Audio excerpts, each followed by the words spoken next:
বড় মায়া লাগে আমার খুব অবাক লাগে। আহারে মুসলমানের ছেলে রে, তোর বাপ কে রে, তোর মা কো? তুই কোন মার দুধ খাইয়া বড় হইলি রে ফুট? আহ, তুই 18 বছর বয়সে এখনো ফেসাব করতেও শিখলি না।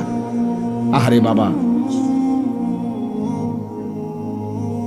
18 বছর বয়সের, 16 বছর বয়সে, 20 বছর বয়সে তুমি এখনো আল্লাহকে সেজদা করতেও মন চায় না।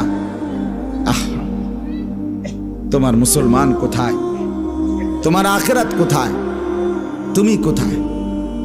আসলা কোত্থেকে? কে পাঠাইলো তোমারে? কি জন্য বেঁচে আছো? আল্লাহ আমাদেরকে বুঝ দান করেন। এজন্য সবার কাছে অনুরোধ করলাম, এটা বুঝেন, ভাইবেন। আমি প্রতিদিন বলি, এটা আত্মপরিচয় দরকার, হিসাব কিতাব দরকার, নিজের জিন্দিগি বোঝা দরকার। অনেক বড় নিয়ামত। ইয়া আইয়ুহাল্লাযীনা আমানুত্তাকুল্লাহ ওয়ালতানজুর নাফসুম মা কদ্দামাত লিগাদ ওয়াত্তাকুল্লাহ। রব্বুল আলামিন বলেন, হে ঈমানদার মুমিন, ইত্তাকুল্লাহ, আল্লাহকে ভয় করো। ওয়ালতানজুর নাফসুম মা কদ্দামাত লিগাদ।